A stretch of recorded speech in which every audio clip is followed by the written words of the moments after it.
Hi, I'm Bob Baulch with the That's Jesus channel, and this is a video series called Why I Left the Church of Christ.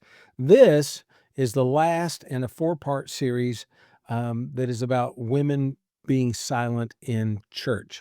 And the first three episodes, what I did is I told you what I did. I was kind of the gatekeeper and didn't want women to speak or anything like that in church.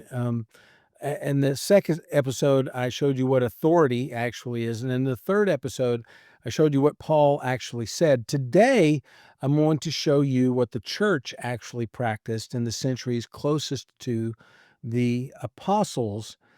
Because if the silence of women was clear, if it was an obvious teaching of the New Testament, then you would expect that the earliest Christians would have enforced it from the start, but they didn't. And a lot of this information I got from my podcast called Coach Church Origins and Church History, where I take uh, uh, stories from church history, put it into a story form, and then have an application for walking boldly with Jesus today. And so tune into that.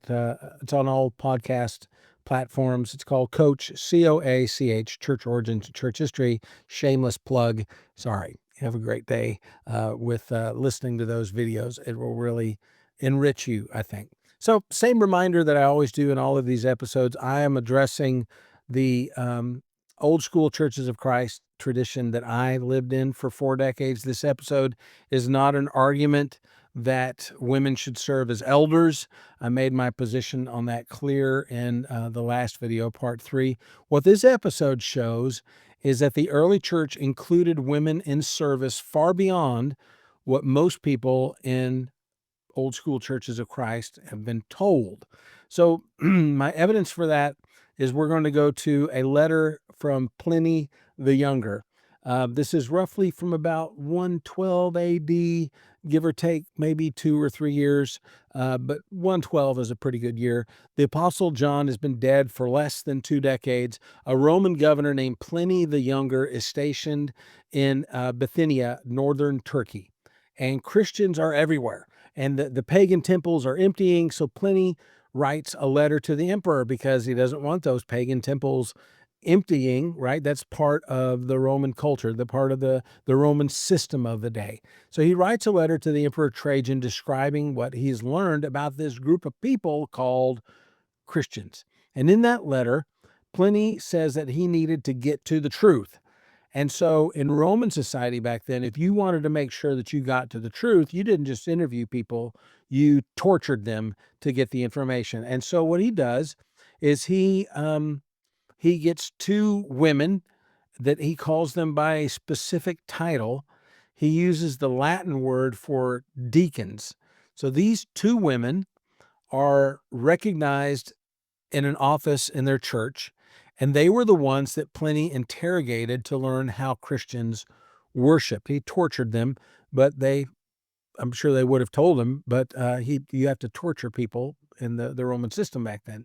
And the New Testament scholar Michael Bird pointed out something really remarkable about this.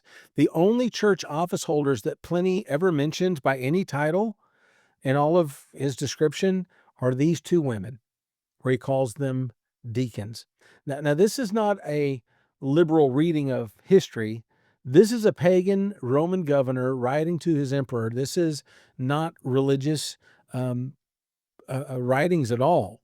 He had no agenda about women's roles. He was reporting what he found, and what he found were two women holding the same title that Paul used for Phoebe in Romans chapter 16.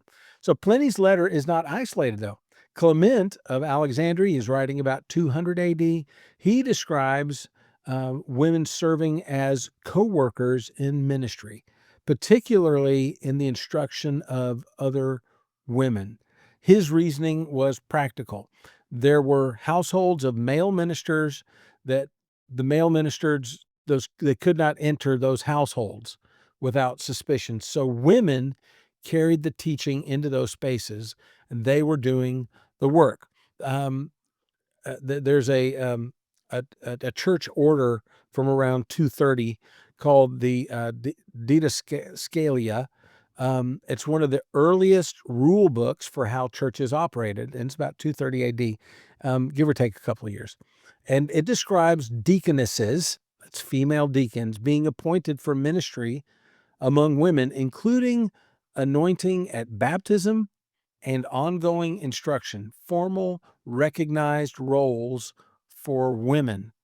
And then there's more physical evidence. In 1903, workers on the Mount of Olives in Jerusalem uncovered a tombstone. The inscription reads like this: "Here lies the slave and bride of Christ, Sophia, the deacon, the second Phoebe, who fell asleep in peace on the 21st day of March." The second Phoebe. The Christians who buried Sophia in the 4th century deliberately connected her to the Phoebe that Paul commended in Romans chapter 16. They did not see a gap. They saw continuity. And Sophia was not unique. Scholars have documented at least 65 inscriptions of women deacons across the Mediterranean world, from Jerusalem to Greece to Asia Minor to Gaul, carved in marble and limestone on tombstones.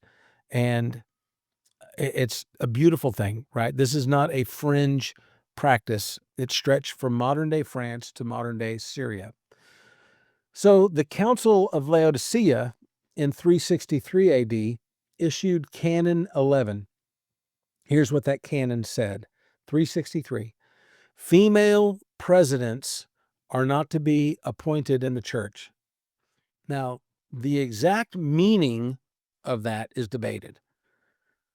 But the fact that they had to issue a canon tells you something. You don't ban something that isn't happening, right? And so they had female presidents, whatever that means. They issued this ban because it was happening. The Council of Chalcedon in 451 did not abolish the role of women deacons. It lowered the minimum age from 60 to 40. Now, that's not a ban, that's a regulation. And in the 6th century, Justinian's laws record that the Hagia Sophia in Constantinople employed 40 female deacons alongside 100 male deacons and 60 priests. The silence was not apostolic. It was a gradual silence that was implemented over time. It was regional. It took centuries to complete. So the Restoration movement was built on a promise. Go back to the New Testament pattern and restore the practices of the first century church. That was the goal of the Restoration movement. Or actually, it was a later goal of the Restoration movement. But when it came to women, the movement ended. The movement ended up mirroring the 4th century more than the 1st century. So it prematurely said, okay, we're going back, and then it ended at the 4th century and said, okay, we don't need to go back any further. And I don't think they did that on purpose. You don't think they did. Nobody believes they did that on purpose. But it's a silence that accumulated, right? It aligned with the later council restrictions rather than the fuller practice of the apostolic era. And it took that silence that accumulated over 300 years, and it treated it as if that was the original way that things were. So I say that without malice. You know, the men who built the Restoration movement, they were not trying to suppress women. They were reading the same passages that I read for 4 decades, and they reached the same conclusions that I reached, right? What they didn't do is they didn't look at the churches closest to Paul and what they actually preached. And if they had, they would have found Pliny's letter. They would have found Sophia's tombstone. They would have found 65 inscriptions. They would have had to ask the same question that I had to ask. If the silence was the clear teaching of the apostles, then why did the apostles' churches not practice it? So there you go. This has been a 4-part journey, and I want to end it where I always try to end it, with Jesus. In Luke chapter 8, Jesus traveled through cities and villages. He proclaimed the good news of the kingdom, and Luke tells us who was with him. It was the 12, and it was also some women, Mary Magdalene, Joanna, Susanna, and many others. They weren't on the margins. They were in the company. They were funding the mission. They were present for the teaching and the miracles and the road. And when the crucifixion came, the men ran, but the women stayed. They watched, they followed, they went to the tomb, and they were the first ones that Jesus trusted with the most important announcement in the history of the world. He is risen. So if you're a woman who has been told that your voice does not belong in the assembly, the church closest to the apostles didn't agree with that. Sophia was a deacon.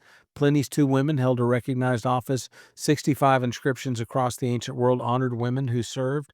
Your voice is not a violation. Your service is not a problem. But I do want to warn you, don't cause a disruption in your church for trying to exercise your voice. Church unity is important, and sometimes you need to make the sacrifice that you will not disrupt church unity just because they're doing something wrong. So I know that sounds contradictory, but church unity is important. I was not going to try to change the Church of Christ. I knew that I couldn't, and so I left. I'm not asking you to leave, but I am asking you to be long-suffering and not cause issues with your elders. You can talk to them, right? But don't bring a public spectacle to this at all.